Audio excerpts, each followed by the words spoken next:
Hi guys, ఎలా ఉన్నారు అందరూ? నేను చాలా బాగున్నాను. మీ అందరి ప్రిపరేషన్ మంచిగా నడుస్తుందా? సో ఈ వన్ షాట్ సిరీస్లో భాగంగా ఈరోజు ఆంధ్రప్రదేశ్ సోషల్ స్టడీస్లో జియోగ్రఫీలో ఫస్ట్ చాప్టర్ అయిన resource and development one shot వీడియోతో మీ ముందరకు వచ్చేసాను. మరి ఈ వీడియో ఫస్ట్ టైం చేస్తున్నానంటే ఆల్రెడీ లైవ్లో ఈ లెసన్ని చాలా బాగా డిస్కస్ చేసుకున్నాం, కానీ మీ అందరికీ నోట్స్ ఇవ్వలేదు కదా. కాబట్టి ఈరోజు ఈ వన్ షాట్ వీడియోలో ఒక మంచి నోట్స్ అయితే మీకోసం తీసుకొచ్చాను. ఈ లెసన్ని మంచిగా వినండి. విన్న తర్వాత కమెంట్ సెక్షన్లో పిన్ చేస్తుంది, లేదా డిస్క్రిప్షన్లో అయినా కూడా డౌన్లోడ్ ది నోట్స్ అని లింక్ ఉంటుంది కదా, ఆ లింక్ని ప్రెస్ చేశారంటే ఈ నోట్స్ మీ దగ్గరకు వచ్చేస్తుంది. మీరు టెక్స్ట్ బుక్ని చదువుతారు, ఆల్రెడీ చదివి ఉంటారు. అది చదివినప్పుడు మీకు ఎలాగైతే అండర్స్టాండింగ్ అయి ఉంటుందో దానికి మించిన బెటర్ అండర్స్టాండింగ్ అనేది ఈ నోట్స్ ద్వారా మీకు వస్తుంది. అదైతే డామ్ షూర్. అది చెక్ చేసుకోవాలంటే ఈ వీడియోని చివరి వరకు చూడండి. ఇంకేంటి సంగతులు, ఇక మొదలెడదామా? ఏమన్నా అందరూ బాగున్నారుగా? మీకు ఏ క్వైరీ ఉన్నా నాకు కమెంట్ సెక్షన్లో కమెంట్ చేయండి గాయస్. నేను ఎప్పుడు కమెంట్ సెక్షన్ చెక్ చేసుకుంటూనే ఉంటాను, నిజంగా చూసుకుంటూనే ఉంటాను, మురిసిపోతూ ఉంటాను. మీరు అందరూ బాగా అర్థమైంది అని మెసేజ్లు పెట్టినప్పుడు. ఒకవేళ అర్థం కాలేదు అని ఇంతవరకు ఎవరు పెట్టలేదు, పెట్టినా కూడా దాన్ని కూడా చూస్తాను, చూడడం నా బాధ్యత.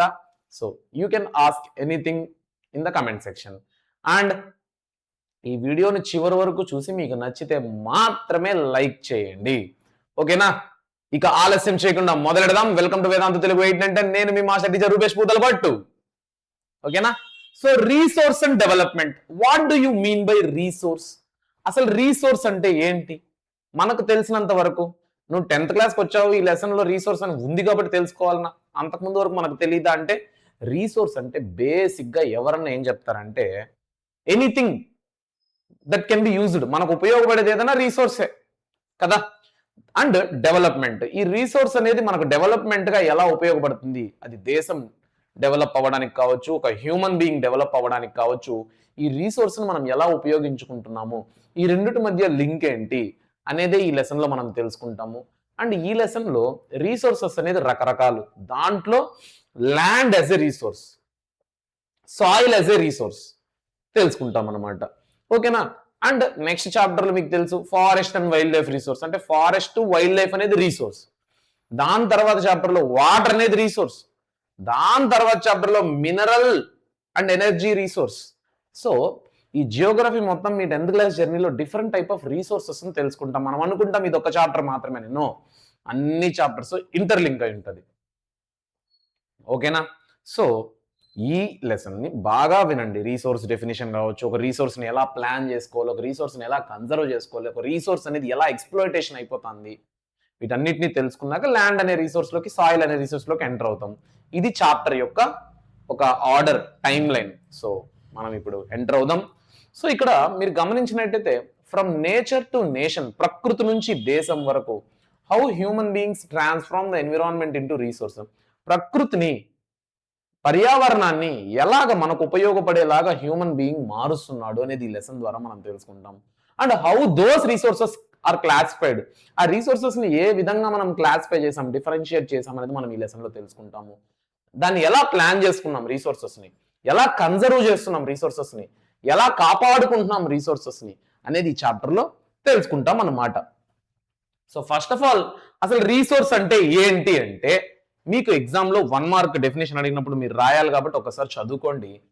Everything available in our environment which can be used to satisfy our needs is called resource, provided it is technologically accessible, economically feasible, culturally acceptable. అంటే ఈ ప్రకృతిలో లభించే ఏదైనా మనకు ఉపయోగపడేది ఉందంటే అది రీసోర్సెసే.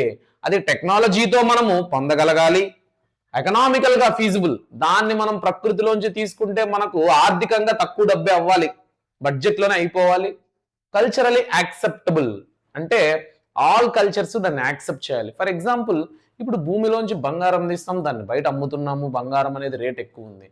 బంగారం రేట్ ఎంత ఉందో భూమిలోంచి దాన్ని తీసేదానికి ఇంకా ఎక్కువ రేట్ అయింది అనుకో, ఖర్చు ఎక్కువైంది అనుకో, మనం దాన్ని తీస్తామా? డబ్బు వేస్ట్. ఇప్పుడు గోల్డ్ ఒక 10 గ్రామ్స్ బయట తీసాం, 10 గ్రామ్స్ అనేది ఒక 1 lakh అనుకో, కానీ ఆ 10 గ్రామ్స్ గోల్డ్ రెడీ అవడానికి 20 lakhs ఖర్చు అయింది అనుకో, ఆ గోల్డ్ అనేది ఎకనామికల్ ఫీజిబులా?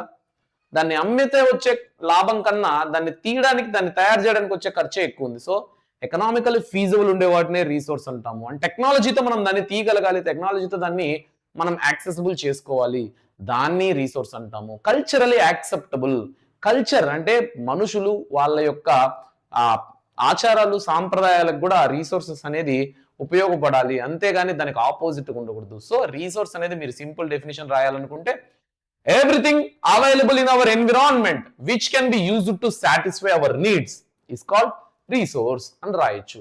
ఈ రీసోర్స్ అనేది not a free gift of nature, ప్రకృతిలో ఫ్రీగా లభించేస్తుంది కదా అనుకొని ఇది మనకు ప్రకృతి ఇచ్చిన ఫ్రీ గిఫ్ట్ అనుకుంటే మనము పొరబడినట్టు.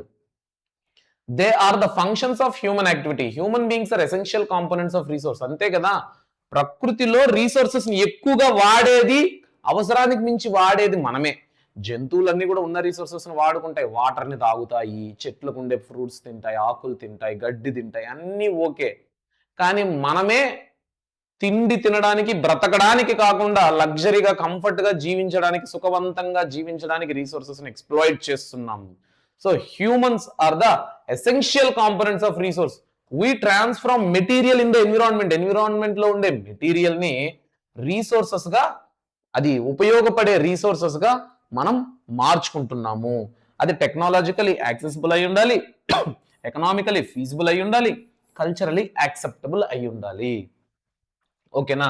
And inter dependent relation, resource అనేది ఎలా ప్రకృతికి మనకు మనుషులందరికీ రీసోర్స్ ఇంటర్ డిపెండెంట్ ఉందంటే, ఇప్పుడు నేచర్ అనేది ఫిజికల్ ఎన్విరాన్మెంట్, దీన్ని మనం ఏం చేస్తామంటే టెక్నాలజీ యూజ్ చేసుకుంటాం.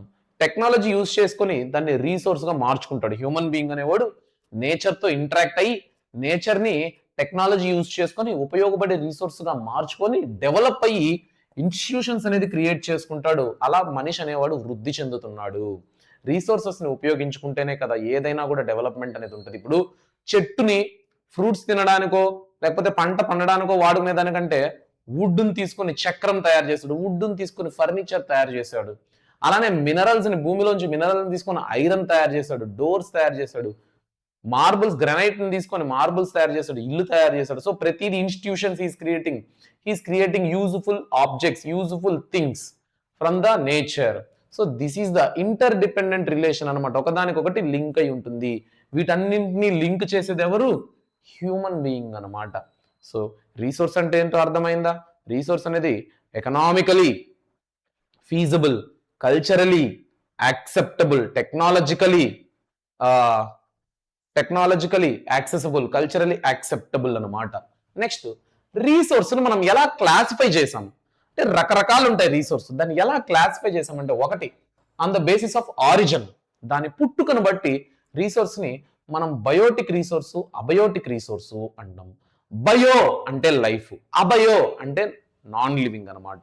సో లైఫ్ ఉండే resource, for example flora, fauna, humans, fisheries అంటే చెట్లు, జంతువులు, చేపలు, ఇవన్నీ కూడా రీసోర్సెస్ కదా. అవి మనకు యూస్ఫుల్లే కదా, దాన్ని మనం తింటున్నాము, వాటిని పెంచుకుంటున్నాము. ఇప్పుడు గుర్రాలు ఉన్నాయి, వాటి మీద సవారీ చేస్తాం. ఆవులు ఉన్నాయి, మిల్క్ కోసము, పంట పొలాలకి దున్నడానికి ఇలాంటి వాటికి వాడుతున్నాము. హెన్ను, గోటు మనం ఫుడ్ గా కన్జ్యూమ్ చేస్తున్నాము. So they are resources and అవి ప్రకృతే కదా. సో లైఫ్ ఉంది, అవి జీవం ఉంది దానికి, కాబట్టి బయోటిక్ రిసోర్స్. అబయోటిక్ రిసోర్స్ అంటే non living things, for example rock, mineral, metals, ఇవన్నీ కూడా భూమిలోంచి మనం పొందుతున్నాము అండ్ దానికి ప్రాణం లేదు, but we are using it as resource. So దాని యొక్క ఆరిజిన్ బట్టి biotic and abiotic resource. Exhaustibility, అది ఎంత మోతాదులో ఉంది భూమి మీద అనే దాన్ని బట్టి renewable resource, non renewable resource. Renewable అంటే రిన్యూడ్, రీఛార్జ్ అయిపోయింది రిన్యూ చేసుకోవాలబ్బా అని అంటుంటాం కదా. టీవీలో జియో ప్లాన్ అయిపోయింది రిన్యూ చేసుకోవాలబ్బా అంటాం కదా. అలాగా రిన్యూవబుల్ రిసోర్సెస్ అంటే ఎంత వాడినా తరగనిది, అయిపోనిది, వస్తూనే ఉంటది. ఫర్ ఎగ్జాంపుల్ సోలార్, సూర్యకిరణాలు మనం వాడేస్తాం ఎనర్జీ, సోలార్ ఎనర్జీగా. ఇంకా రేపటి నుంచి సూర్యుడు రాడ అయిపోతుందా? సో అది renewable. Wind, water, forest, wildlife, ఇవన్నీ కూడా రెన్యూవబుల్. మీకు డౌట్ రావచ్చు, sir water how is it possible? Ground water levels తగ్గిపోయినాయంటే, వాటర్ అనేది not only ground water level, అది వర్షం కావచ్చు, సముద్రం కావచ్చు, ఎవ్రీథింగ్ విల్ కమ్ అందుకు. ఓకేనా. అదే నాన్ రెన్యూవబుల్ రిసోర్సెస్ అంటే ఒక్కసారి దాన్ని వాడేస్తే అది కొన్ని లక్షల సంవత్సరాలు పడుతుంది మళ్ళీ ఆ రిసోర్స్ తయారవ్వడానికి. భూమిలో ఉండే ఫాజిల్ ఫ్యూయల్స్, భూమిలో ఉండే పెట్రోల్ కావచ్చు, భూమిలో ఉండే మినరల్స్ కావచ్చు, అవి నువ్వు తవ్వుతూ ఉంటే వస్తూనే ఉంటాయని నువ్వు అనుకుంటావు. వన్స్ కి ఒక టైం వచ్చేసరికి అది అయిపోయిందంటే కొన్ని లక్షల సంవత్సరాలు పడుతుంది మళ్ళీ అక్కడ ఆ రీసోర్సెస్ రావడానికి. For example Kolar gold fields, KGF, అక్కడ బ్రిటిషర్స్ కాలంలో తీవ్రంగా బంగారం అనేది లభించేది అనమాట. ఇప్పుడు ఆ కోలార్ గోల్డ్ ఫీల్డ్ అనేది పూర్తిగా మూతపడింది. అక్కడ గోల్డ్ అనేది దొరకడం లేదు, ఎందుకంటే ఆ రీసోర్సెస్ అనేది అక్కడ ఎగ్జాస్ట్ అయిపోయింది. సో రెన్యూవబుల్ రిసోర్సెస్ అంటే ఎంత వాడినా తరగనిది. నాన్ రెన్యూవబుల్ రిసోర్సెస్ అంటే ఒకసారి వాడితే అయిపోతుంది, మళ్ళీ అంతే మోతాదులో దొరకదు. అది రెన్యూ అవ్వడానికి కొన్ని లక్షల సంవత్సరాలు పడుతుంది. అది నెక్స్ట్ ఓనర్షిప్ ను బట్టి individual resource, private resource. Individual అంటే ఏంటంటే కమ్యూనిటీ, నేషనల్, ఇంటర్నేషనల్ అనమాట. అంటే ఇండివిజువల్, కమ్యూనిటీ, నేషనల్, ఇంటర్నేషనల్. అంటే ఫర్ ఎగ్జాంపుల్ పార్కులు, ఇవి కూడా రిసోర్సెస్ కానీ అందరూ ఉపయోగపడుతుంది, అందరికి ఉపయోగపడుతుంది. పార్కులు, లేకపోతే గవర్నమెంట్ ఇన్స్టిట్యూట్స్, మీ సేవా కేంద్రాలు కావచ్చు, సచివాలయం కావచ్చు, లోక్సభ కావచ్చు, కోర్టు కావచ్చు, లేదంటే లేదన్నా మాల్స్ కావచ్చు, పబ్లిక్ ప్లేసెస్ అన్ని కూడా ఓనర్షిప్ అనేది ప్రజల కోసం, పబ్లిక్ ప్రతి ఒక్కటి accessible. From private plots to oceanic resources beyond national limits. Private plots అంటే ఏంటి? Private entities. ఒక పెద్ద రెస్టారెంట్ ఉంటుంది, అక్కడ కొంతమందే వెళ్ళగలుగుతారు, డబ్బున్నోళ్ళే వెళ్ళగలుగుతారు. లేదంటే పెద్ద లైక్ రిసార్ట్స్ ఉంటాయి, అక్కడ ఎవడైతే మనీ ఇస్తాడో వాళ్ళే వెళ్ళగలుగుతారు. లేదంటే పెద్ద ఫామ్ హౌస్లు ఉంటాయి, అక్కడ ఓనర్ మాత్రమే వెళ్ళగలుగుతారు. So on the basis of resource, public resource, private resource. Public resources అంటే గవర్నమెంట్ ఇన్స్టిట్యూషన్స్, పార్కులు అన్నీ వస్తాయి. ప్రైవేట్ రిసోర్స్ అంటే నీకేమొస్తాయి? ప్రైవేట్ ప్రాపర్టీస్, అది రిసార్ట్స్ కావచ్చు, హోటల్స్ కావచ్చు, ఓకేనా, ఫార్మ్ ల్యాండ్స్ కావచ్చు, ఫార్మ్ హౌస్ కావచ్చు, ఇలాంటివి అనమాట. Next on the status of developmental పరంగా చూసుకుంటే పొటెన్షియల్ రిసోర్స్ అనమాట. So potential developed stock reserves from surveyed and used yet to be tapped material. అంటే ఆ రీసోర్స్ వల్ల ఇంకా డెవలప్మెంట్ ఉంది, ఆ రీసోర్సెస్ అనేది ఇంకా డెవలప్ చేస్తే డెవలప్ అవుతుంది. కొన్ని రీసోర్సెస్ ఉంటాయి, మీరు సడన్ గా చూడండి, శ్రీలంకలో అండమాన్ నికోబార్ దగ్గర సముద్రంలో ఆయిల్ రిజర్వ్ బయటపడింది అంటారు. So some resources are still we are finding. Some resources కొన్నిసార్లు ఏంటంటే ప్లాస్టిక్ నుంచి ఎనర్జీ క్రియేట్ చేయొచ్చు, చెత్త నుంచి ఎనర్జీ క్రియేట్. సో చెత్త నుంచి ఎనర్జీ క్రియేట్ చేయొచ్చు అంటే దాని మీనింగ్ ఏంటి? చెత్త కూడా రీసోర్స్ గా మారుతుంది. It is at to be developed as a resource.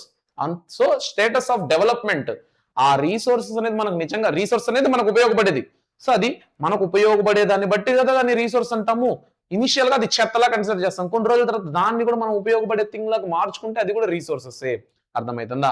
So classification అనేది ఇంకా డీటెయిల్డ్ గా చదువుకుందాం. ఇప్పుడు ఆరిజిన్ తీసుకుంటే biotic, obtained from the biosphere and having life. Biosphere అంటే మీకు తెలుసుగా, లిథోస్పియర్, హైడ్రోస్పియర్, బయోస్పియర్, అట్మాస్పియర్ అని 4 స్పియర్లు ఉంటాయి.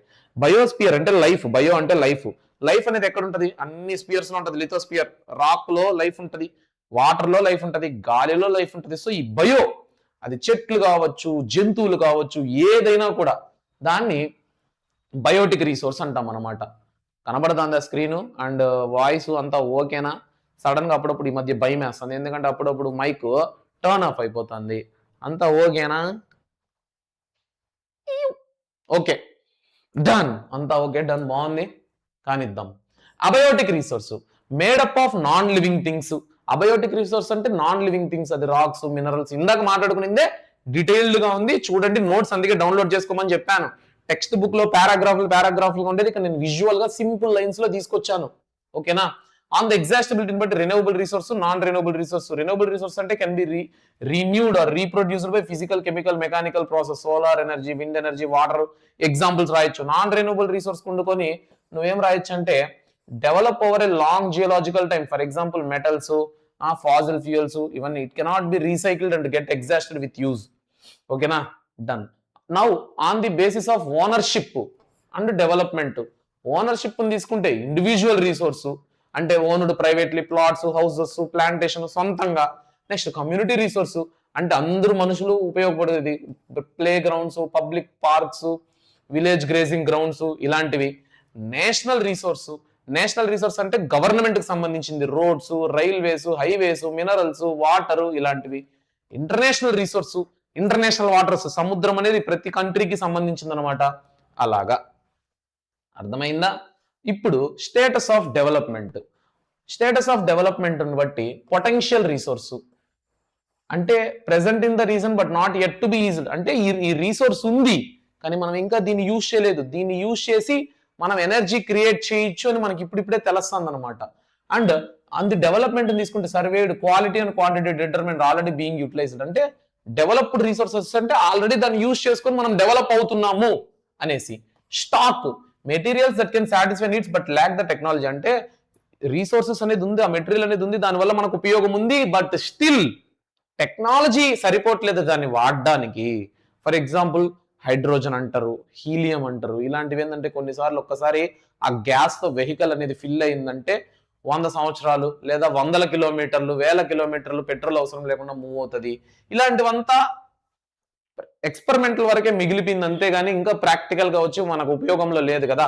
అందుకు next reserve resources part of the stock usable with existing technology but whose has not yet started. అంటే reserved అంటే already ఈ resources మనకు ఉపయోగపడుతుందని తెలుసు, ఉన్న టెక్నాలజీతో మనం వాడినాము, బట్ ఆ టెక్నాలజీ సరిపోవట్లేదని ఆపేసినాము, ఇలాంటివి. సో ఇవి ఇంత డీటెయిల్డ్ గా కూడా మీరు రాయక్కర్లేదు, రెండు పాయింట్లు రాసిన చాలు, మీకు ఎగ్జామ్ లో ఫుల్ మార్క్స్ వస్తాయి. ఓకేనా, done. Development of resource. Development of resource. ఇప్పుడు ఈ రిసోర్సెస్ మనకి ఇంత ఉపయోగపడుతున్నాయి, రిసోర్సెస్ అనేది మనకు ఇంత ఉపయోగపడుతున్నాయి, మనిషి డెవలప్ అవ్వడానికి, మనిషి బ్రతకడానికి ప్రతి ఫ్యాక్టర్లోనూ రీసోర్సెస్ అనేది చాలా ముఖ్యమైన పాత్రని పోషిస్తూ ఉంటే అటువంటి రిసోర్సెస్ ని మనము అత్యాశకు పోయి అధికంగా వాడేసి ఉన్న రిసోర్సెస్ మొత్తాన్ని ఎక్స్ప్లాయిట్ చేసేస్తున్నాం, మొత్తం తుడిచిపెట్టేస్తున్నాం. దానివల్ల ఏం జరుగుతుంది అంటే depletion of resources, reckless use to satisfy the greed of the few individuals has exhausted the resources meant for all. అంటే గ్రీడినెస్ తో పోయి అత్యాశకు పోయి ఉన్న రిసోర్సెస్ ని ఎక్కువగా వాడడం వల్ల కొందరి వల్ల అందరికీ కొరత అనేది వస్తుంది. ఇప్పుడు గోల్డ్ మైన్స్ ఉంటాయి, మినరల్ మైన్స్, కోల్ మైన్స్, ఇది లీజుకు రాయిపించుకుంటుంది గవర్నమెంట్ తో, ఒక ప్రైవేట్ ప్రాపర్టీ బాగా రిచ్ ఉండేవాళ్ళు. వీళ్ళు ఏం చేస్తారు, ఇంకా రిచ్ అవ్వాలని తవ్విందే కోల్ మైన్స్ లో. కాబట్టి ఆ గ్రీడినెస్ వల్ల ఎంతో రిసోర్సెస్ అనేది వృధా అయిపోతుంది, ఎగ్జాస్ట్ అయిపోతుంది, భూమి డిస్టర్బ్ అయిపోతుంది. ఓకేనా, done. So resources are vital for human beings. ఇలా ఇంట్రడక్షన్ ఇవ్వండి. డెవలప్మెంట్ ఆఫ్ రిసోర్సెస్ అని క్వశ్చన్ అడిగినప్పుడు ఇంట్రడక్షన్ ఇలా ఇవ్వండి. Resources are vital for human beings, very important for human beings, for maintaining quality of life. ఒక human being యొక్క quality maintain చేయడానికి resources అనేది ఎంతో ఇంపార్టెంట్ పాత్రను పోషిస్తుంది. Believing them to be free gifts of nature, human beings have used them indiscriminately. అంటే అందరూ ఏమనుకుంటున్నారంటే ఇది ప్రకృతిలో ఫ్రీగా లభిస్తుంది అనే ఫీలింగ్ తో దొరికినోడికి దొరికినంత, దోచుకున్నోడికి దోచుకున్నంత అయిపోతుంది రిసోర్సెస్. సో దీనివల్ల ఒక 3 మేజర్ ప్రాబ్లమ్స్ అనేది వస్తుంది. ప్రాబ్లం 1 ఏంటంటే డిప్లెషన్ ఆఫ్ రిసోర్సెస్, అధికంగా వాడి రిసోర్సెస్ ని అయిపోగొట్టడము. Haves and have nots, resources accumulate in a few hands dividing society into segments like rich and poor. Resources అనేది ఈక్విటబుల్ గా లేకపోవడం వల్ల, కొందరి చేతుల్లోనే కాన్సన్ట్రేట్ ఉండడం వల్ల సొసైటీ అనేది రిచ్ పూర్ గా డివైడ్ అయిపోతుంది. రిసోర్సెస్ ఎక్కువ ఎవరి హ్యాండ్స్ లో ఉంటే వాళ్ళు రిచ్, రిసోర్సెస్ లేని వాళ్ళు పూర్. అలా సొసైటీ అనేది డివైడ్ అయిపోయింది అనమాట.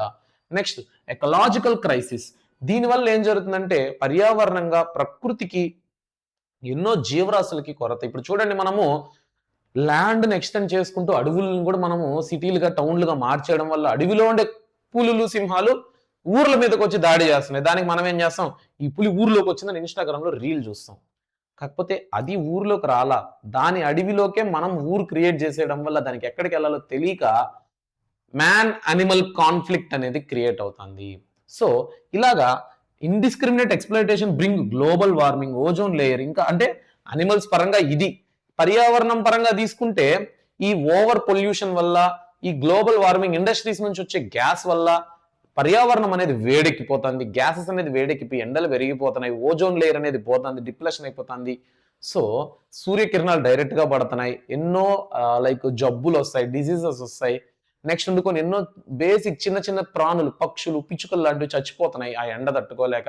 ఇటువంటివన్నీ తీసుకొచ్చేది, ఎకలాజికల్ క్రైసిస్ అనేది తీసుకొచ్చేది ఎవరు? Human being. So these three are the major problems.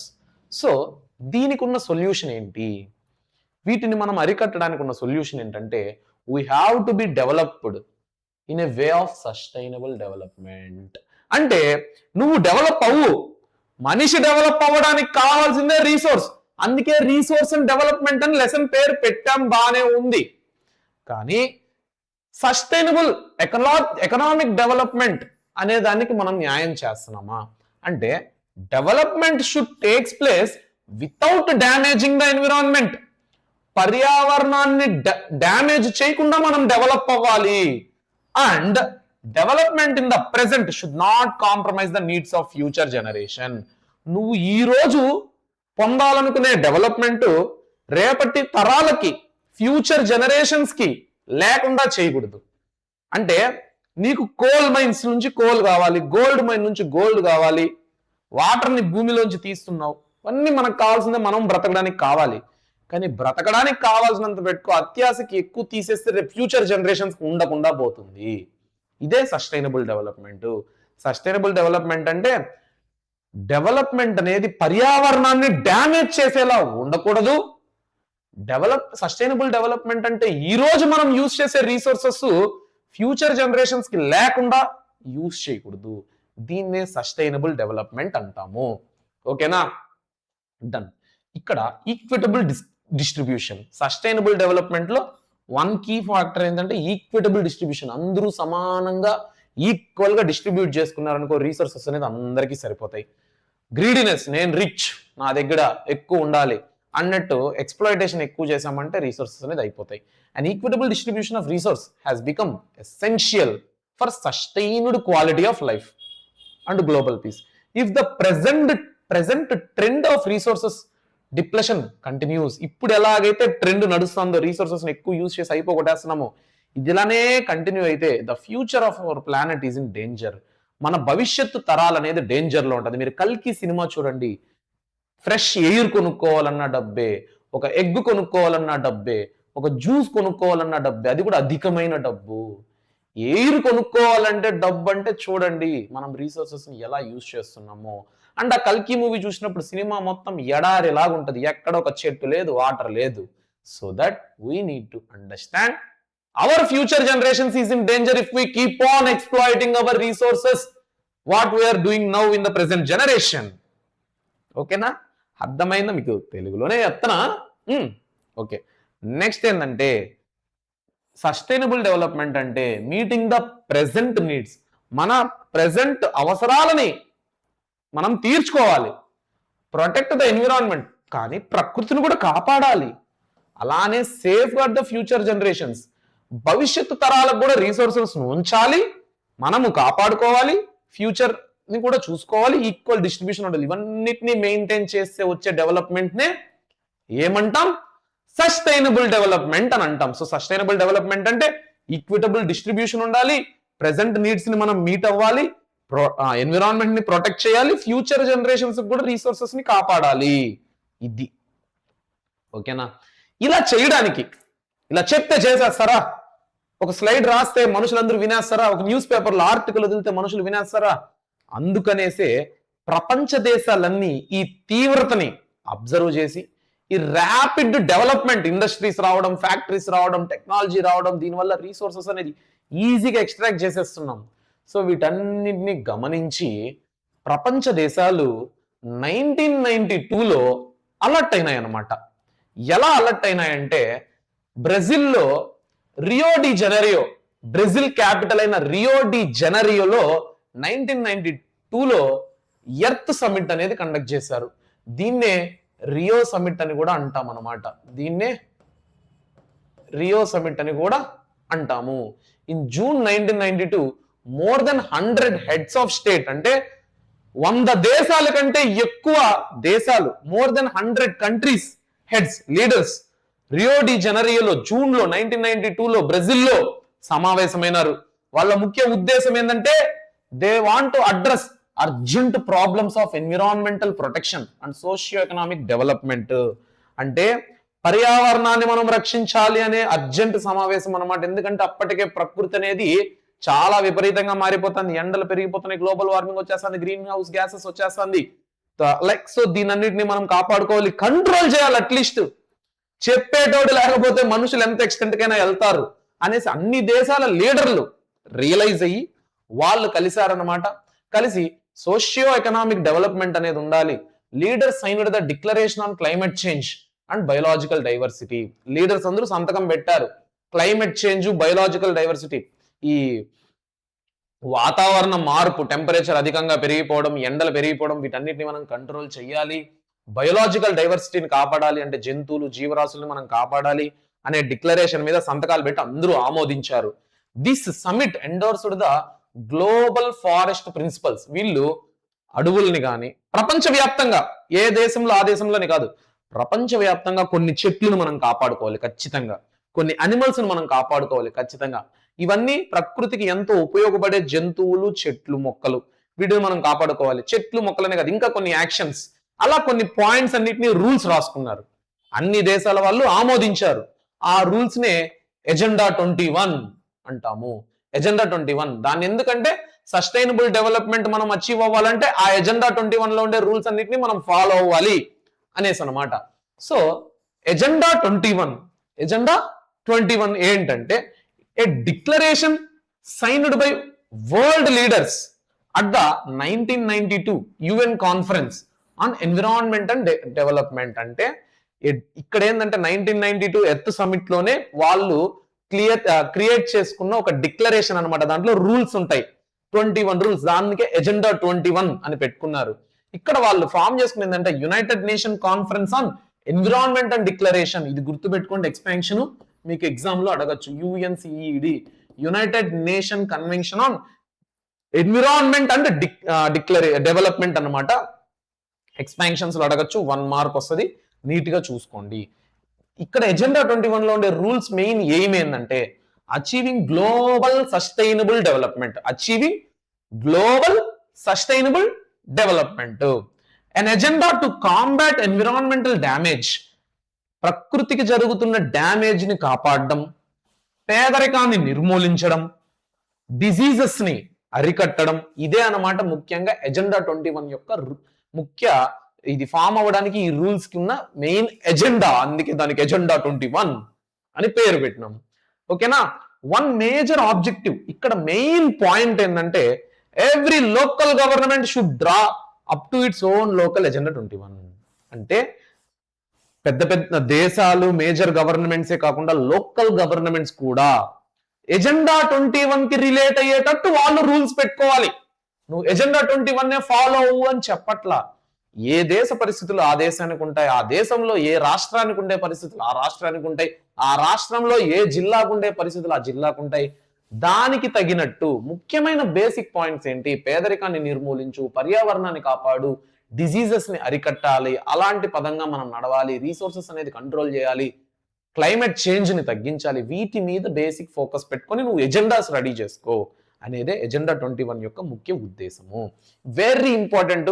ఇక్కడ ఉండే వాటిల్లో ఇది 1 మార్క్ అడగచ్చు, లేదంటే ఇది 1 మార్క్ అడగచ్చు, లేదా ఈ ఇన్ఫర్మేషన్ లోంచి బిట్స్, ఎర్త్ సమిట్ ఎప్పుడు జరిగింది, ఎక్కడ జరిగింది, రియో డి జనరియోలో జరిగింది, అది ఎక్కడుంది, బ్రెజిల్లో ఉంది, కాబట్టి మ్యాప్ పాయింటింగ్ లో బ్రెజిల్ అడగచ్చు.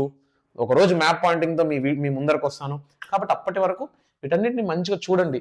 ఆల్రెడీ లెసన్ మీరు చదివేసినారు, నేను లైవ్ లో చెప్పేసినాను. ఇదేంటి ఫస్ట్ టైం వినట్లా, కాబట్టి చాలా సిన్సియర్ గా వినండి, ఈ నోట్స్ తీసుకొని నేర్చుకోండి. ఇది నేను మీ అందరి నుంచి ఎక్స్పెక్ట్ చేసేది. Okay, done. ఇప్పుడు దీని తర్వాత ప్రపంచ దేశాలన్నీ ఎలా తయారయ్యాయంటే రీసోర్సెస్ మనం ఫస్ట్ ప్లాన్ చేసుకోవాలి. అప్పుడే మనం రీసోర్సెస్ ని కాపాడుకోగలుగుతాం, ఎక్కువ సంవత్సరాలకి పెట్టుకోగలుగుతాం. ఒక ప్లానింగ్, ఒక పద్ధతి, ఇవేమి లేకపోతే అయిపోయి.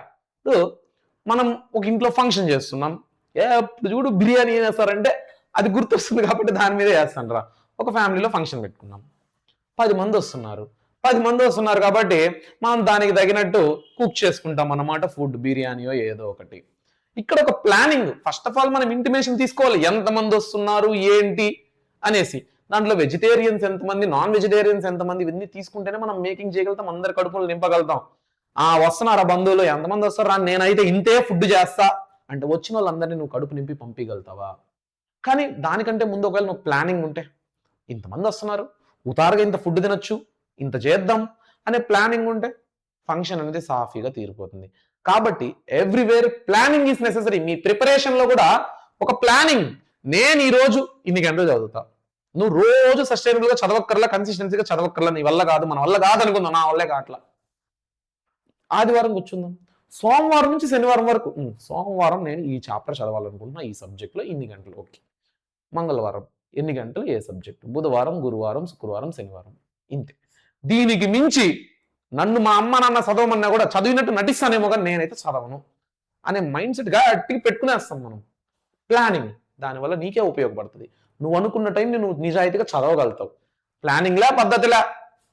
ఈరోజు ఇంట్లో అమ్మ అరిచిందా, నాన్న తిట్టాడా, బుక్ ఎత్తడం. ఇంకో రోజు తిట్టలేదా, ఫోన్ నొక్కడం.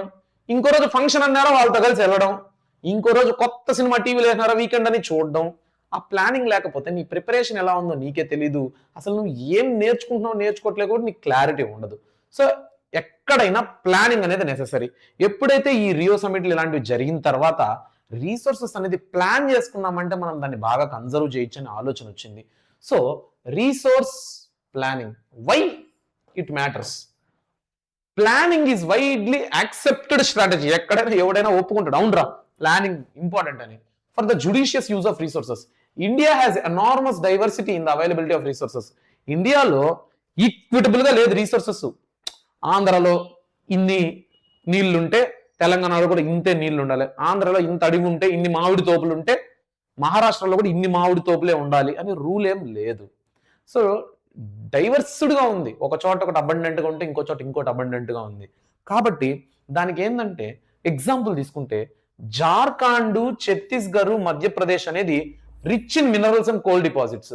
మన ఇండియాలో జార్ఖండ్ రాష్ట్రం, ఛత్తీస్గఢ్ రాష్ట్రం, మధ్యప్రదేశ్ రాష్ట్రంలో ఎక్కువగా మినరల్స్ ఎక్కువ లభిస్తాయి, కోల్ ఎక్కువ లభిస్తుంది.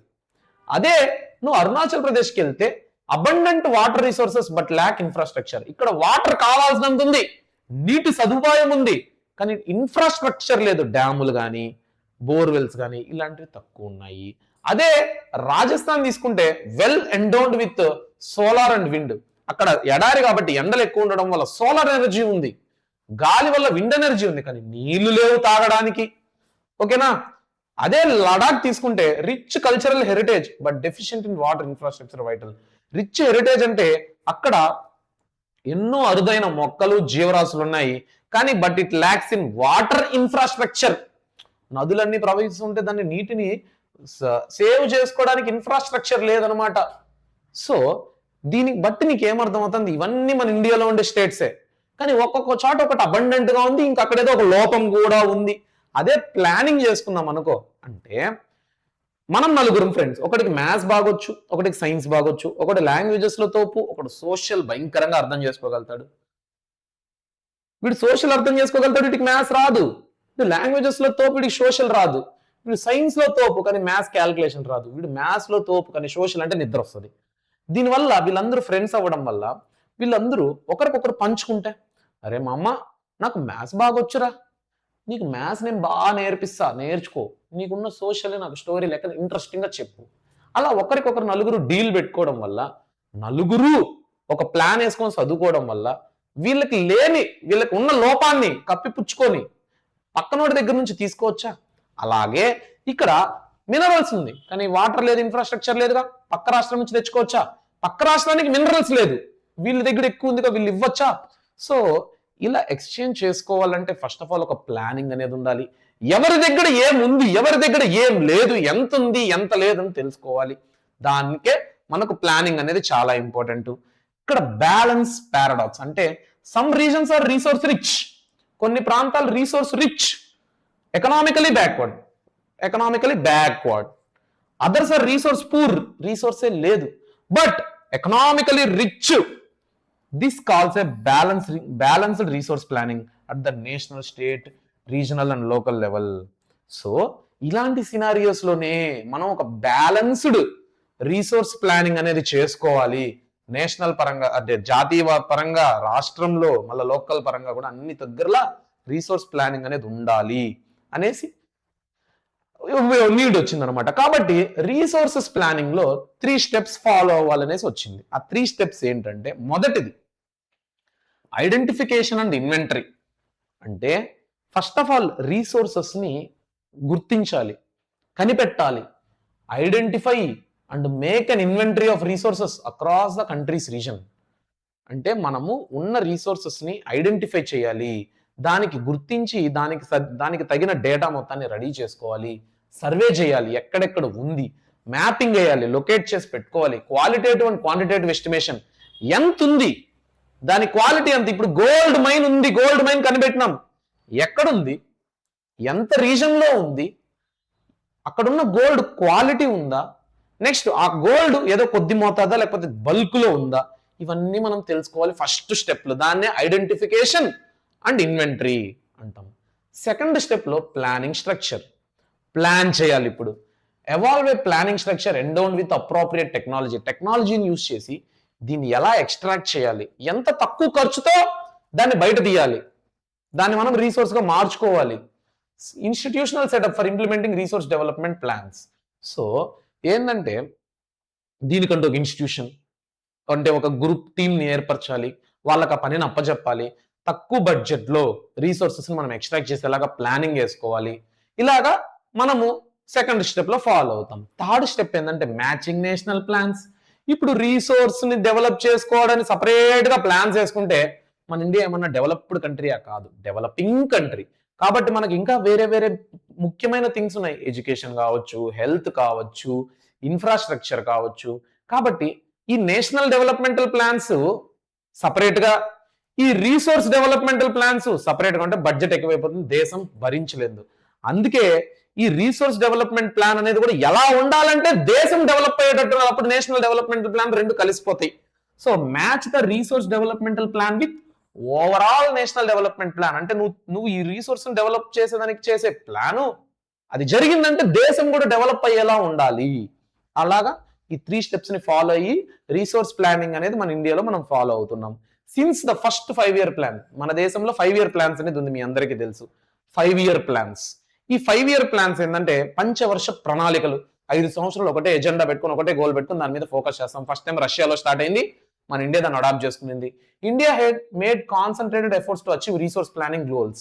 ఒక్కొక్క 5 సంవత్సరాలు ఫస్ట్ 5-year ప్లాన్ లో అగ్రికల్చర్ మీద ఫోకస్ చేసింది. అగ్రికల్చర్, వ్యవసాయం అనేది మన గోల్, దాన్ని డెవలప్ చేద్దాం, దాంట్లో టెక్నాలజీ ఇంక్లూడ్ చేద్దాం, పంట ఉత్పత్తిని పెంచుదాం, ప్రొడక్టివిటీని ఇంప్రూవ్. అలాగా సెకండ్ 5-year ప్లాన్ లో ఇండస్ట్రీస్, ఫ్యాక్టరీస్ బాగా డెవలప్ చేద్దాం, తక్కువ టెక్నాలజీని యూస్ చేసుకొని తక్కువ టైంలో ఎక్కువ ప్రొడక్షన్ చేసేలాగా చేద్దాం అనేసి. అలాగా 5-year ప్లాన్స్ పెట్టుకునేసి దాంట్లో రీసోర్స్ డెవలప్మెంటల్ ప్లాన్ ని పెట్టుకున్నారు. అప్పుడు అక్కడ అగ్రికల్చర్ కానీ రీసోర్సెస్, ఇండస్ట్రీస్, రీసోర్సెస్, ఇది డెవలప్ అవ్వడం వల్ల దేశం డెవలప్ అయింది కదా. అలాగ మనం ఇంటర్లింక్ చేసుకోవాలన్నమాట. డన్.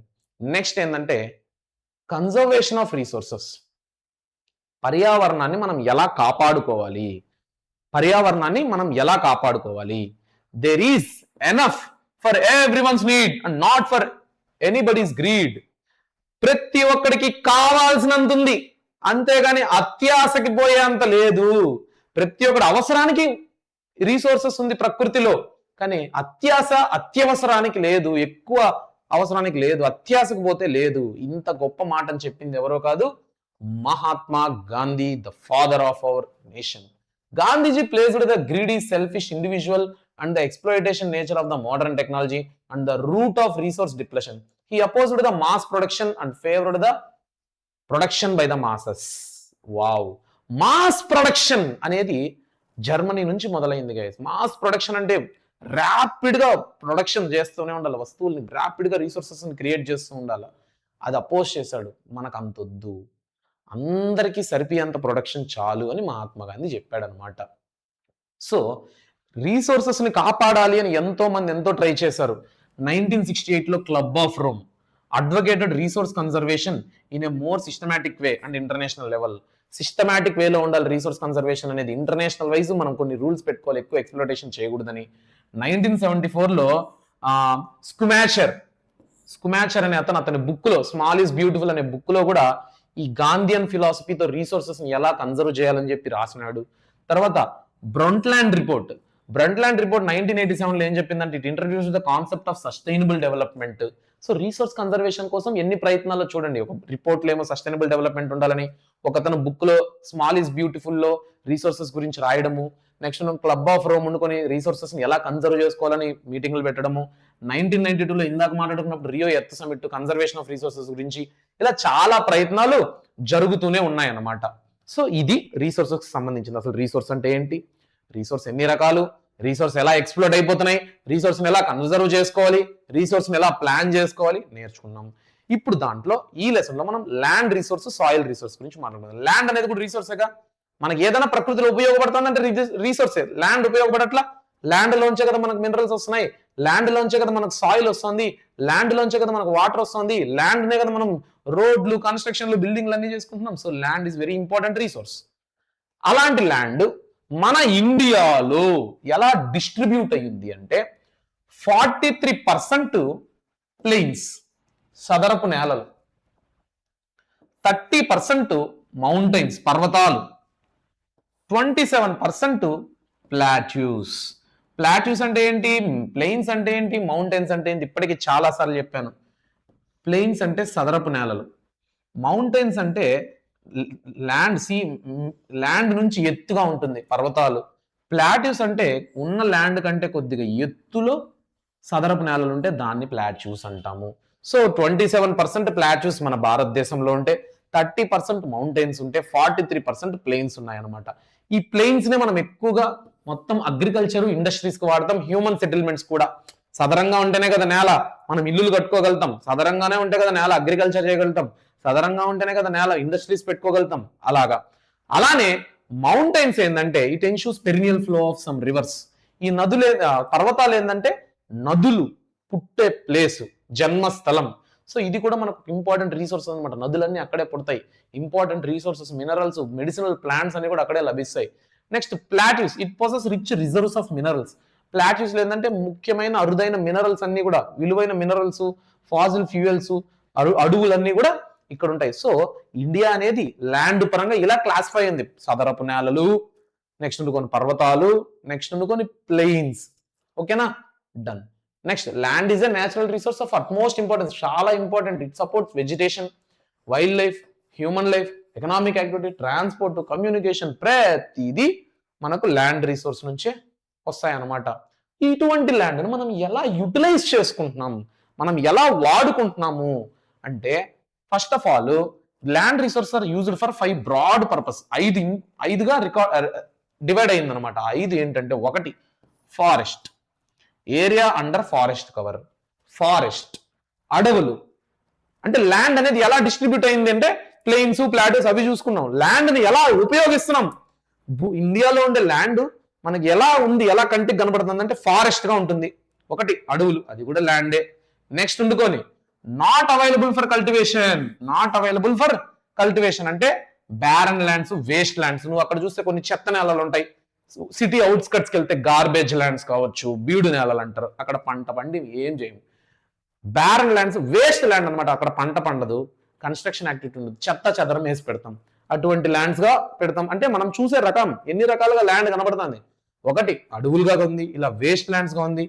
అదర్ అన్కల్టివేటెడ్ ల్యాండ్ అంటే అక్కడ పంట పండి ఇట్లా అన్కల్టివేటెడ్, కానీ ఎలాంటివి, రోడ్లు, అది వేరే పర్పస్ లో మనకు ఉపయోగపడుతుంది. Roads, buildings, infrastructure, flyovers, railway ట్రాక్లు, అక్కడ అన్కల్టివేటెడ్, కల్టివేషన్ జరగట్లా, బట్ ఇంకో రకంగా ఉంది ల్యాండ్. అవునా, done. Fallow lands, fallow lands అంటే left uncultivated for less than 1 year. 1 year కంటే తక్కువ, అంటే తక్కువ టైము అక్కడ ఎటువంటి కల్టివేషన్ చేయకుండా, అగ్రికల్చర్ యాక్టివిటీ లేకుండా ఉన్న ల్యాండ్ ని ఫాలో ల్యాండ్ అంటాం. 1 year కంటే తక్కువ టైము, అంత సమయం ఆ ల్యాండ్ ని పంట పండించడానికి వాడకుండా వదిలేసి ఉంటే దాన్ని ఫాలో ల్యాండ్ అంటాము. Net sown area, the physical, current follow అంటే మీకు అర్థమైపోయింది కదా, 1 to 5 years అని కూడా అనుకోవచ్చు. The physical extent of land on which crops are sown and harvested, area more than once plus net sown area equal to. Okay, net sown area అంటే మన దేశంలో ఎంత ల్యాండ్ అగ్రికల్చర్ కి వాడుతున్నాము, ఒక సంవత్సరంలో ఎంత ఏరియాని మనం అగ్రికల్చర్ కి వాడుతున్నామో దాన్ని నెట్ సోన్ ఏరియా అంటాం. మరి గ్రాస్ సోన్ ఏరియా అంటే ఒకటే ల్యాండ్ 2 సార్లు కూడా వాడచ్చు ఒక సంవత్సరంలో. ఒక 6 నెలలు అదే ల్యాండ్ లో ఒక 6 నెలలు పంట ఇచ్చు, మళ్ళీ ఇంకో 6 నెలలు ఇంకో పంట ఇచ్చు, అది క్లియర్ చేసుకొని అప్పుడు ఒక ల్యాండ్ ని 2 టైమ్స్ వాడినట్టుగా. సో ఆ ఎక్స్ట్రా ల్యాండ్ ని కూడా యాడ్ చేస్తే దాన్ని గ్రాస్ జోన్ ఏరియా అంటాము. మీ అందరికీ అర్థమైందని అనుకుంటున్నాను. నెట్ జోన్ ఏరియా అంటే physical extent of land on which crops are sown, physical extent of land on which crops are sown and harvested, area sown more than once. అంటే first of all ఒక land లో agriculture activity ఒక సంవత్సరంలో ఒకసారి జరిగితే దాన్ని net సోన్ ఏరియాకి add చేస్తాం. కానీ 2 సార్లు జరిగితే ఆ ఎక్స్ట్రా జరిగిన దాన్ని యాడ్ చేస్తే దాన్ని గ్రాస్ సోన్ ఏరియా అని అంటాము. ఓకేనా? సో నెట్ సోన్ ఏరియా కాకుండా ఇంకా ఎక్స్ట్రా ఎన్నిసార్లు జరిగితే దాన్ని యాడ్ చేస్తే gross sown area. Net sown area అంటే ఒక సంవత్సరంలో ఎంత జరిగింది అని, గ్రాస్ సోన్ ఏరియా అంటే ఇంకా ఎక్స్ట్రా ఎంత అగ్రికల్చర్ యాక్టివిటీ జరిగింది అని. బాగా గుర్తుపెట్టుకోండి. ఇక్కడ అదర్ అన్కల్టివేటెడ్ ల్యాండ్స్ లో గ్రేజ్ ల్యాండ్స్ కూడా వస్తాయి. అంటే లైక్ మనము ఆవులకి మేత వేయడానికి గడ్డి నెలలుగా వదిలేస్తాం, అవి రోడ్స్, ఫ్లైఓవర్స్, ఇవన్నీ బ్రిడ్జ్లు అన్నీ వస్తాయి అన్నమాట. ఓకేనా? Next land use pattern in India. ఇలాంటివి ఏంటంటే మీకు ఎక్కువ నేర్చుకోకర్లేదు, గుర్తుపెట్టుకోకర్లేదు, కానీ అర్థం చేసుకోండి. ఎందుకంటే ఇలాంటి మ్యాప్ పాయింటింగ్ ఇచ్చినప్పుడు, ఇలాంటి గ్రాఫ్లు ఇచ్చినప్పుడు మీరు పెట్టగలగాలి దాని మీద క్వశ్చన్ అడిగితే. దీన్ని బాగా చూడండి. Total area 3.28 million square kilometer. మన ఇండియా 3.28 మిలియన్ స్క్వేర్ కిలోమీటర్స్ అన్నమాట ఇండియా ఏరియా. దీంట్లో net sown area 54%. Net sown area అంటే అగ్రికల్చర్కి వాడుతున్నాం. Forest below target. So far short as 33% of the forest అనమాట. గుర్తుపెట్టుకోండి, ఆల్రెడీ లాస్ట్ ఇయర్ పబ్లిక్ లో అడిగారు భారతదేశంలో ఎంత ల్యాండ్ ఫారెస్ట్ ల్యాండ్ ఉంది అంటే 33% of the land forest land ఉంది according to national forest policy 1952 report ప్రకారం. సో ఇక్కడ చూడండి నెట్ సోన్ ఏరియా ఎంత ఉంది, ఫారెస్ట్ ఎంత ఉంది, బ్యారన్ ల్యాండ్స్ ఎంత ఉంది, అలాగా చూసుకోండి. ఫారెస్ట్ అందుకొని 33% అయ్యి ఉంటది. సో పట్టించుకోకండి, ఈ గ్రాఫ్ ను పట్టించుకోకండి. మీకు విజువల్ గా అక్కడ ఏముందో పక్కన పెడితే ఈ డేటాను గుర్తుపెట్టుకోండి. Total area 3.28 million square kilometres. Net sown area 54%. Next ఎందుకని forest 33% according to 1952 national forest policy report. ఓకేనా? డన్. Next land degradation. ఇటువంటి ల్యాండ్ కూడా డిగ్రేడ్ అయిపోతుంది. డిగ్రేడ్ అంటే దాని యొక్క సారవంతాన్ని కోల్పోతుంది. పంట పండాలంటే ఆ ల్యాండ్ కి సాయిల్ ఫెర్టిలిటీ ఉండాలి, ఆ ల్యాండ్ కంటూ సారవంతమై ఉండాలి, ఆ ల్యాండ్ లో జీవం ఉండాల. కానీ హ్యూమన్ యాక్టివిటీస్ వల్ల ఆ ల్యాండ్ కూడా ప్రాణాన్ని కోల్పోతుంది, బీడు నేలగా మారిపోతుంది. ఎందుకు పనికిరాని నేల, ఒక చిన్న చెట్టు మొక్క కూడా మొలవలేని నేలగా మారిపోతుంది. దాన్ని ఎలా కాపాడుకోవాలి? 95% ఆఫ్ అవర్ నీడ్స్ అనేది ఏంది? ఫుడ్ భూమి నుంచే వస్తుంది, షెల్టర్ భూమి మీదనే, క్లాతింగ్ దానికి కావాల్సినదంతా భూమి నుంచే వస్తుంది, come from the land. Yet కానీ human activities has accelerated its degradation. దీన్ని ఓవర్ యూసేజ్ చేసేసి, మనకు కావాలి కాబట్టి ఓవర్ యూసేజ్ చేసేసి హ్యూమన్స్ దాన్ని ఎక్స్ప్లాయిట్ చేసేస్తున్నారు, దాన్ని డిగ్రేడ్ చేసేస్తున్నారు అనమాట. మెయిన్ కాసెస్ ఏంటి? మనం డిగ్రేడేషన్, ల్యాండ్ దాని యొక్క సారవంతాన్ని కోల్పోవడానికి కారణం ఏంటంటే చెట్లు నరికేయడం, డిఫారెస్ట్రేషన్. అంతే కదా, చెట్లు నరికేసినాం అనుకో ఆ ల్యాండ్ చచ్చిపోతుంది. ఇంకా ఓవర్ గ్రేజింగ్, గడ్డి పీకేయడం. ఈ గడ్డి పీకడం వల్ల ఏమవుతుంది గైస్? గడ్డి పీకడం వల్ల ఆ గడ్డి పీకితే వేరులతో సహా వచ్చేయడంతో అక్కడ ఉన్న మట్టి లూజ్ అయిపోతుంది, గాలికో వానకో కొట్టుకొని వెళ్ళిపోతుంది, దాని మీద ఉండే ప్రాణం అంతా పోయినట్టే. అలాగా మైనింగ్ చేయడం, క్వారీలుగా తవ్వేయడం, మట్టి ఇసుక కోసం క్వారీ తవ్వేయడము. ఇలాగా abandoned mining sites leave deep scars, over burdening. Jharkhand, Chhattisgarh, Madhya Pradesh, Odisha, Jharkhand, Chhattisgarh, Madhya Pradesh, Odisha ఇలాంటి ప్రాంతాల్లో అబాండన్డ్ ల్యాండ్ ఉంటది కదా, అంటే ఆల్రెడీ మైనింగ్ చేసి చేసి చేసి వదిలేసినవి, అవేం చేస్తుందంటే భూమి లోపల డీప్ క్రాక్స్ వచ్చేసి, పగుళ్ళు వచ్చేసి రేపు పొద్దున ల్యాండ్ స్లైడ్స్ గా విరుచుకుపడడం, భూకంపాలు రావడం ఇలాంటివి జరుగుతాయి. గుజరాత్ లో ఓవర్ గ్రేజింగ్, రాజస్థాన్ లో, గుజరాత్ లో, మధ్యప్రదేశ్ లో, మహారాష్ట్రలో ఎక్కువగా గడ్డి నెలల్ని ఓవర్ గ్రేజింగ్ చేసేయడము. నెక్స్ట్ ఓవర్ ఇరిగేషన్ ఎక్కువ చేయడం వల్ల సెలైనిటీ, ఆల్కలినిటీ, అంటే ఎక్కువ నీళ్లు పట్టేయడం వల్ల ఆ ల్యాండ్ కి ఉప్పు పట్టిపోవడం, సెలైనిటీ, ఆల్కలినిటీ వచ్చేయడం, దానివల్ల పంటలు పండవు అనమాట. Next dust from minerals. ఈ మినరల్ ఇండస్ట్రీస్ నుంచి, ఫ్యాక్టరీస్ నుంచి వచ్చే డస్ట్ అంతా కూడా అవ్వడం వల్ల సిమెంట్, సిరామిక్ ఇలాంటివి వాటర్ ఇన్ఫిల్ట్రేషన్ జరిగి నేల దాని ప్రాణాన్ని కోల్పోతుంది, సారవంతాన్ని కోల్పోతుంది. Industrial effluents pollute land and water. Industrial effluents అంటే ఇండస్ట్రీస్ నుంచి వచ్చే ఈ కెమికల్స్ అంతా కూడా వాటర్ లో కలిసిపోవడం, భూమి లోపలికి ఇంకిపోవడం వల్ల దాని లోపల ఉండే జీవం అనేది చచ్చిపోతుంది. ఇన్ని రకాలుగా మనిషి ల్యాండ్ ని టార్చర్ చేస్తున్నాడు. మనం దీన్ని ఎలా కాపాడుకోవాలి, కన్జర్వేషన్ ఎలా కాపాడుకోవాలంటే చెట్లు పీకేస్తున్నాం కదా, చెట్లు నాటడం, afforestation, proper management of grazing, గడ్డి నేలని కూడా మెయింటైన్ చేయడం, తర్వాత planting shelter belts of plants, stabilising sand dunes. అంటే ప్లాంట్స్ కి షెల్టర్ బెల్ట్స్ ఏంటంటే ఎట్ట పడితే అట్ట మొక్కల్ని నాటకుండా ఒక సిరీస్ లో ఒక ప్యాటర్న్ లో నాటినామంటే షెల్టర్ బెల్ట్ లెక్కన వాటికి చుట్టూ స్ట్రిప్స్ లాంటివి వేయడము, కవర్ చుట్టడము, కెమికల్స్ గ్యాస్ ఇలా పడకుండా, పొల్యూటెడ్ ఎయిర్ దానికి తగలకుండా అలాంటివి. కంట్రోలింగ్ ఓవర్ మైనింగ్, మైనింగ్ చెయ్యి అంటున్నాడు, రెస్ట్రిక్ట్ అన్నట్లా, కానీ కంట్రోల్ చెయ్యి అంటున్నాడు. Next proper management of waste land. ఈ వేస్ట్ ల్యాండ్ ఎంత ఉందని మాట్లాడుకున్నామా, బీడు నేలలు, పనికిరాని నేలలు, దాన్ని మళ్ళీ జీవం తెప్పియచ్చు, దాన్ని మళ్ళీ రీయూజ్ చేయొచ్చు, దాన్ని మనం యూటిలైజ్ చేసుకోవాలి. Proper discharge and disposal of industrial effluents. ఈ ఇండస్ట్రీస్ నుంచి వచ్చే వేస్టేజ్ అంతా ప్రాపర్ గా డిశ్చార్జ్ చేయాలి, కానీ మంచి నేలలో కలిపేసి దాన్ని కూడా మనం పోగొట్టుకోకూడదు. ఇది దానివల్ల జరిగే కాసెస్ ఏంటి, మనం కన్జర్వేషన్ మెజర్స్ ఏం తీసుకోవాలి, క్లారిటీయా.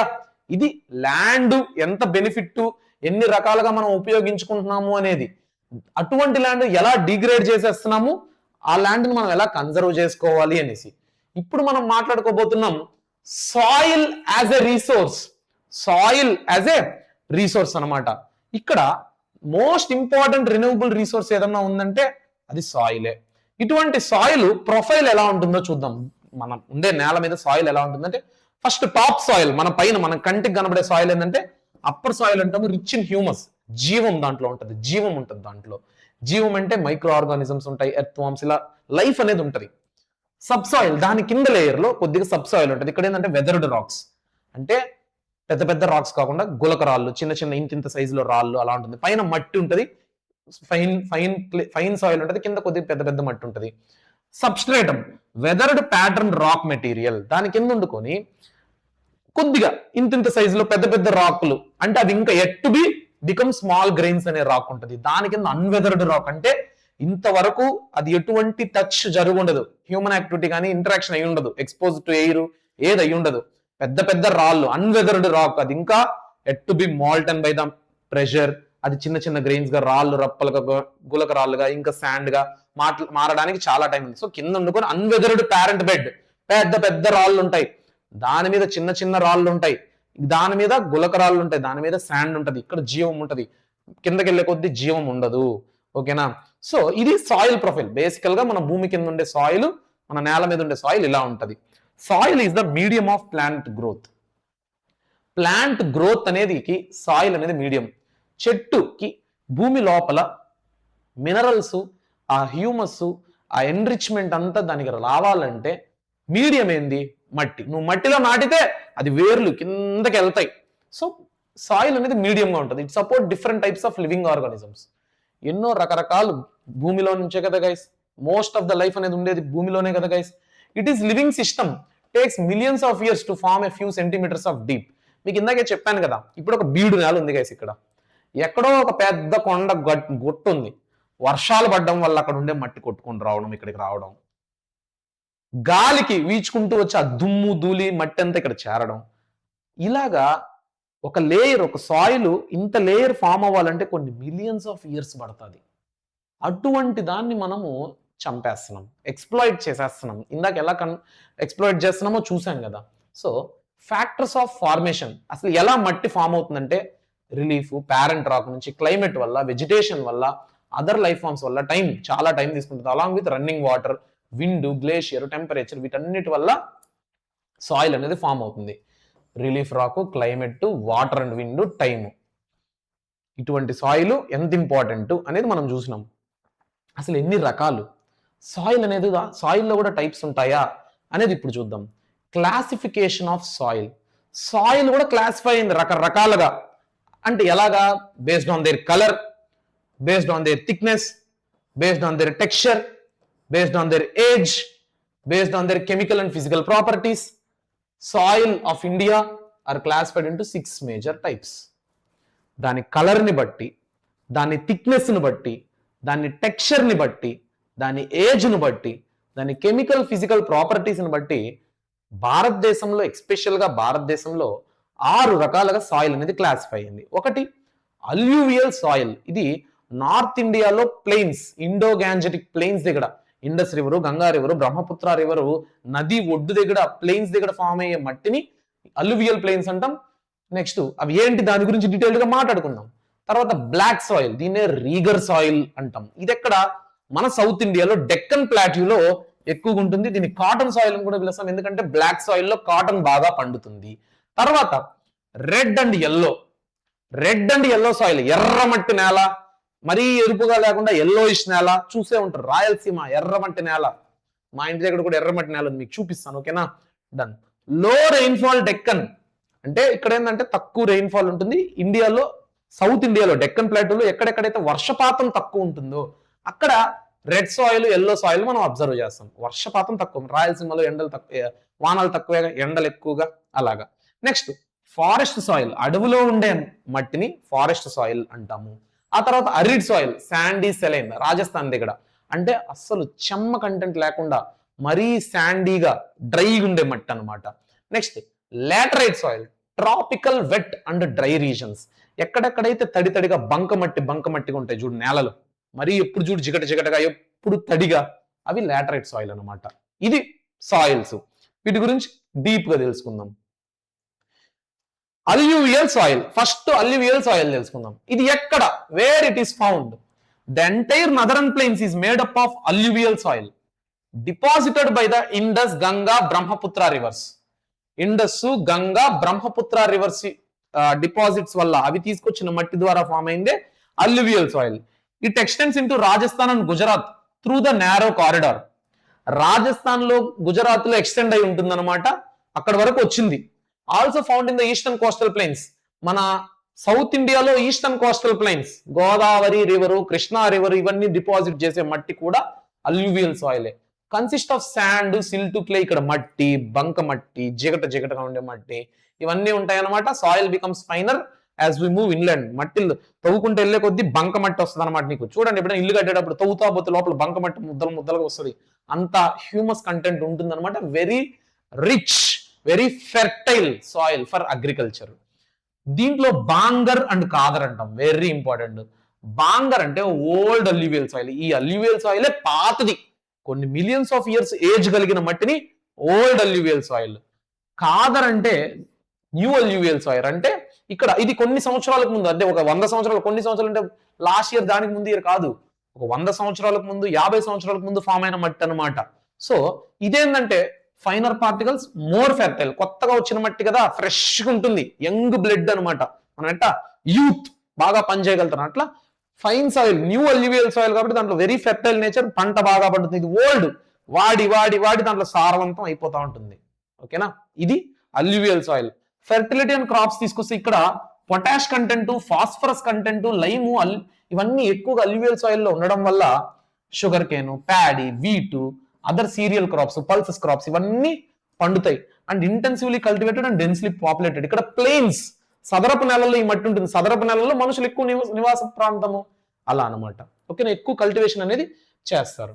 ఆ తర్వాత బ్లాక్ సాయిల్.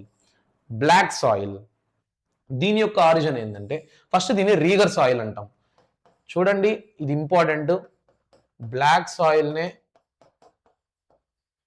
రీగర్ సాయిల్ అంటాము, లేదు బ్లాక్ కాటన్ సాయిల్ అని కూడా అంటాము. బ్లాక్ కలర్ లో ఉంటుంది, మరీ థిక్ బ్లాక్ కాదరా, కొద్దిగా నల్లగా ఉంటుంది. Ideal for growing cotton, cotton ఎక్కువ ఇక్కడ పండుతుంది, అందుకే ఇది famous. Hence it is called black cotton soil. It is formed by climatic conditions అనమాట, together with the parent rock and typically of the Deccan plateau. అంటే ఒకప్పుడు కింద వాల్కెనో ఉంటుంది, ఆ వాల్కెనో పొంగడం వల్ల వచ్చి చల్లబడిన మట్టి అనమాట ఇది ఒకటి. ఇంకోటి ఏంటంటే డెక్కన్ ట్రాప్, మన సౌత్ ఇండియా డెక్కన్ ప్లాట్ అంటారు కదా, అక్కడ ఎక్కువగా ఇది ఉంటుంది అనమాట. క్లైమాటిక్ కండిషన్స్ వల్ల అది ఇంకా బ్లాక్ కలర్ లో మారిపోయి ఉంటుంది. It covers the plateau of Maharashtra, Saurashtra, Malwa plateau, Madhya Pradesh, Chhattisgarh, ఇటువంటి ప్రాంతాల్లో ఎక్కువగా బ్లాక్ సాయిల్ ఉంటుంది. అందుకే ఎక్కువ అక్కడ కాటన్ ప్రొడక్షన్ అనేది జరుగుతుంది అనమాట. ఓకేనా, డన్. నెక్స్ట్ ప్రాపర్టీస్ తీసుకుంటే texture made up of extremely fine clayey material. Extremely fine మరీ సన్నగా ఉంటుంది, క్లే లోపల బంక మట్టి కూడా ఉంటుంది. Moisture high capacity to hold moisture, ఎక్కువ తడి కంటెంట్ ఉంటుంది. న్యూట్రియన్స్ తీసుకుంటే ఇక్కడ ఈ మట్టిలో calcium carbonate, magnesium, potash, lime ఇవన్నీ ఉంటాయి, కానీ ఫాస్ఫరస్ కంటెంట్ మాత్రం తక్కువ ఉంటుంది. Next cracking development deep cracks. ఎండలు వచ్చినప్పుడు ఎలా ఉంటుందంటే ఈ నేలలో పగుళ్ళుగా ఉంటుంది, మీరు ఇమేజ్ కూడా చూడొచ్చు టెక్స్ట్ బుక్ లో, చీలికలుగా ఉంటుంది, పగిలిపోతుంది అనమాట ఎండకి, అలా అనమాట. Next tilling sticky when wet. అదే తడి వర్షం పడినప్పుడు మరీ బంకగా ఉంటుంది అనమాట, బంక మట్టి లాగా అయిపోతుంది అనమాట టాప్ లేయర్ కూడా. ఇది దీని యొక్క నేచర్. ఓకేనా, దీని యొక్క ప్రాపర్టీస్. తర్వాత రెడ్ అండ్ ఎల్లో సాయిల్, దీని లాటరైట్ సాయిల్. ఇది laterite soil, red and yellow soil. Red and yellow soil ఏంది, develops on crystalline igneous rocks. Igneous rocks అంటే కూడా వాల్కెనో రాక్స్ అనమాట. ఇగ్నీషియస్ అంటే హైలీ ఫ్లేమబుల్, అంటే రెండు రాళ్ళు ఇట్లా కొట్టుకుంటే స్పార్క్ వస్తుంది, అలాంటి రాళ్ళు వాల్కనస్ ద్వారానే ఫామ్ అవుతుంది. అండ్ లో రెయిన్ఫాల్ ఏరియాస్ లో ఇలాంటి సాయిల్ ఉంటుంది అనమాట. For example eastern, southern Deccan plateau. Deccan ప్లాటూలో సౌత్ ఇండియాలో ఈస్ట్ సైడ్, వెస్ట్ సైడ్ ఉంటుంది, సౌత్ సైడ్ ఉంటుంది. ఆల్సో ఫౌండ్ ఇన్ ఒడిస్సా, ఇది కూడా ఈస్ట్ డెక్కన్ ప్లాటూనే కదా. Chhattisgarh, southern middle Ganga plains along the piedmont of the western Ghats. అంటే వెస్టర్న్ ఘాట్స్ లో, నెక్స్ట్ కొన్ని ఈస్టర్న్ ఘాట్స్ లో, సింపుల్ చెప్పాలంటే మన ఆంధ్రప్రదేశ్ లో కూడా ఎక్కువగా రెడ్ అండ్ ఎల్లో సాయిల్ మనం అబ్జర్వ్ చేస్తాం. రెడ్ కలర్ ఎందుకు ఉంటుందంటే దీంట్లో ఐరన్ క్రిస్టల్స్ అనేది భూమిలో ఉంటుంది. ఐరన్ కంటెంట్, ఫెర్రస్ కంటెంట్ అనేది భూమిలో ఉండడం వల్ల, ఐరన్ అనేది భూమిలో ఉండడం వల్ల, ఆ ఫెర్రస్ నేచర్ వల్ల రెడ్ కలర్ లో ఉంటుంది అనమాట. ఇది metamorphic rocks looks yellow when it occurs in the hydrated form. మరి ఎల్లో కలర్ లో ఎందుకు ఉంటుందంటే మెటమార్ఫిజం అంటే ఏంటంటే ఈ soil due to exposure of rain, temperature, wind, water, ఇవన్నీ రియాక్షన్స్ జరిగి అది కొద్దిగా yellowish గా మారిపోతుంది. ఓకేనా, ఇప్పుడు ఒక మార్బుల్ తీసుకోండి, ఒక రాయి తీసుకోండి, లేదా ఒక శీల తీసుకోండి, నేల మీద పెట్టండి, ఎండలో పెట్టండి, 2 రోజులు వదిలేయండి, కలరే మారిపోతుంది అలాగా. So that is the thing. Laterite soil, Latin లో లేటర్ అంటే ఏంటంటే బ్రిక్, రాళ్ళు. Develops under tropical and subtropical climate with alternate wet and dry seasons. అంటే ఇక్కడ ఏంటంటే వెట్ తడి నేలల్లో ఉంటుంది, పొడి నేలల్లో కూడా ఉంటుంది ఇలాంటి మట్టి. కాకపోతే ట్రాపికల్ అండ్ సబ్ ట్రాపికల్, ఎక్కువ ఎండ ఎక్కడెక్కడ ఉంటుందో అక్కడెక్కడ ఉంటుంది. The result of intense leaching. 24 గంటలు అక్కడ నీళ్లు పారుతూనే ఉంది అనుకో, పాచి పట్టిపోయి ఆ మట్టి అదో టైప్ లో ఉంటుంది అనమాట, స్మెల్ వస్తూ. Mostly deficient in plant nutrients and humus. మీరు బాగా చెప్పండి, ఒక నేలలో కావాల్సినంత నీళ్లు అప్పటికప్పుడు ఉంటేనే పంట పండుతుంది. 24 గంటలు నీళ్లు పారుతూనే ఉంటే అక్కడ పంట పండుతుంది. ఎందుకంటే ఒక చెట్టు మొలవాలంటే ఆ సాయిల్ కి గాలి కూడా తగలాలి. ఈ వాటర్ ఎప్పుడు ఉండడం వల్ల, బురద నీళ్ళు అక్కడే ఆగిపోవడం వల్ల, సాయిల్ కి గాలికి మధ్యలో ఈ వాటర్ ఉండడం వల్ల అక్కడ పంట సరిగ్గా పండదు. పంట మునిగిపోయింది అంటాం చూడండి, వరదలు వచ్చేసి. నీళ్ళు వస్తే పంటకు మంచిదేగా, కానీ అధికమైన నీళ్లు రావడం వల్ల పంట మునిగిపోతుందిగా, అలాగా. సో ఇక్కడ చెట్లు ఎక్కువ, మొక్కలు ఎక్కువ మొలవు అనమాట. వెస్టర్న్ ఘాట్స్ లో ఎక్కువగా మహారాష్ట్ర, ఒడిస్సా ప్రాంతాల్లో కూడా మనం దీన్ని ఎక్కువగా అబ్జర్వ్ చేస్తాం. West Bengal, north eastern reasons లో కూడా ఎక్కువ వర్షాలు పడ్డము, లేదంటే వర్షాలు తక్కువ పడినా కూడా నది ఫ్లో వల్ల ఇలాంటివి. After conservation suitable for tea and, అంటే దీన్ని కానీ కన్జర్వ్ చేసామనుకో, ఆ వాటర్ ని తీసేసి ఆ మట్టిని వాడుకున్నాం అనుకో, అక్కడ పంట పండించినాం అనుకో, టీ, కాఫీ ఇలాంటివి పండించచ్చు అనమాట. కర్ణాటక, కేరళ, తమిళనాడులో అలానే చేస్తున్నారు. తమిళనాడులో రెడ్ లాటరైట్ ఉంటుంది, లాటరైట్ సాయిల్ రెడ్ కలర్ లో ఉంటుంది. ఆంధ్రప్రదేశ్లో, తమిళనాడులో, కేరళలో క్యాష్యూ నట్స్ పండిస్తారు అనమాట ఇక్కడ ప్రాంతాల్లో. ఇది. సో అల్యూవియల్ సాయిల్ తెలుసుకున్నాము, రెడ్ అండ్ ఎల్లో సాయిల్ తెలుసుకున్నాము, బ్లాక్ కాటన్ సాయిల్ గురించి తెలుసుకున్నాము, లాటరైట్ సాయిల్ గురించి కూడా తెలుసుకున్నాము. ఈ నెక్స్ట్ ఇంపార్టెంట్ ఏంటంటే arid soil, forest soil. Important but easy, పెద్ద మనం తెలుసుకోవడానికి ఏం లేదు. అరిడ్ సాయిల్ ఏంది, రెడ్ టు బ్రౌన్ ఈ కలర్ లో ఉండొచ్చు, ఈ కలర్ లో ఉండొచ్చు. రెడ్ కలర్ ఉండదు, బ్రౌన్ కలర్ ఉండదు, రెడ్డిష్ బ్రౌన్ అనుకోండి, ఆ కలర్ లో ఉంటుంది. జనరలీ శాండీ ఇన్ టెక్స్చర్, మట్టిగా ఉంటుంది, సెలైనిటీ ఎక్కువ ఉంటుంది, ఉప్పు శాతం ఎక్కువ ఉంటుంది. కొన్ని ప్రాంతాల్లో సాల్ట్ కంటెంట్ అనేది చాలా ఎక్కువ ఉంటుంది. సాల్ట్ కంటెంట్ ఆ మట్టిలో కొన్ని ప్రాంతాల్లో చాలా ఎక్కువ ఉంటుంది అనమాట. డ్యూ టు డ్రై క్లైమేట్ అనేది డ్రైగా ఉండడం వల్ల, పొడిగా ఉండడం వల్ల టెంపరేచర్ అనేది ఎక్కువ ఉంటుంది. ఎవాపరేషన్ అనేది ఫాస్ట్. ఇక్కడ వాన పడిందా ఎప్పుడో ఇంకిపోయి ఉంటుంది నేలలోకి, అంత ఎవాపరేషన్ ఉంటుంది, అంత డ్రై కంటెంట్ ఉంటుంది. Kankar layer in the lower horizons restricts the water infiltration, becomes cultivable after irrigation as in western Rajasthan. అంటే కంకర్ లేయర్ అనేది ఉంటుంది. కంకర్ రాళ్ళు అంటే ఇంత సైజుల్లో ఉంటాయి రాళ్ళు. అవి కొద్దిగా లేయర్ తక్కువలో ఉండడం వల్ల ఈ వర్షం పడి ఆ నీళ్లు అక్కడ వరకు ఇంకా అక్కడ ట్రాప్ అవడంతో మట్టి అనేది కొద్దిగా కల్టివేబుల్. రాజస్థాన్ లో కొన్ని ప్రాంతాల్లో, వెస్టర్న్ రాజస్థాన్ లో మాత్రమే ఓకేనా ఉంటుందన్నమాట. వెస్టర్న్ రాజస్థాన్ లో కొన్ని ప్రాంతాల్లో, ఎడారి, మళ్ళీ కన్ఫ్యూజ్ అవ్వకండి, ఎడారి కొన్ని ప్రాంతాల్లో ఇటువంటి సాయిల్, అరిడ్ సాయిల్ ఉండడం, అంటే ఎడారుల్లో కూడా డ్రై క్లైమేట్ లో కూడా ఈ కంకర్ లేయర్ ఉండడం వల్ల వాటర్ అనేది కొద్దిగా ట్రాప్ అయితే అక్కడ మాత్రం కొద్దిగా కల్టివేబుల్. అక్కడక్కడ చూడండి ఎడారులో కూడా అక్కడక్కడ మొక్కలు మొలుసుంటాయి, ఆ మొక్కలు మొలిచే సాయిల్ ఇదే ఓకేనా. And forest soil, thick greenery, అడవులు అంటేనే. It is found in hilly mountains.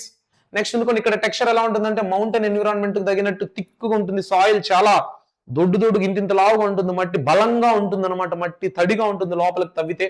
లోమి and silty in valley sides but coarse grained in upper slopes. పర్వతాల పైకి వెళ్ళామంటే మట్టి బాగా పెద్ద సైజులో ఉంటుంది, వ్యాలీస్ లో డీప్ వ్యాలీస్ లోకి వెళ్ళామంటే వర్షాలు పడి నీళ్ళు అక్కడ ట్రాప్ అయిపోయి ఉంటాయి కాబట్టి మట్టి తడిచి సన్నగా అయిపోయి ఉంటుంది. నెక్స్ట్ అందుకొని స్నో కవర్డ్, హిమాలయాస్ లో కూడా స్నో కవర్డ్ మౌంటైన్స్ లో కూడా దాని కింద చూసినామంటే సాయిల్ అనేది ఎసిడిక్ అయిపోయి ఉంటుంది. ఎలా అంటే ఈ స్నో కవర్ అవ్వడము, ఈ గాలికి వానకి వీటన్నిటికీ డినండేషన్. అంటే డినండేషన్ మీనింగ్ ఏంటంటే సాయిల్ అనేది దాని రూపురేఖలు మార్చుకోవడం due to the action of wind, water, temperature, climate, ఏదైనా కూడా దానివల్ల దాని సాయిల్ అనేది మారిపోతుంది, దాని నేచర్.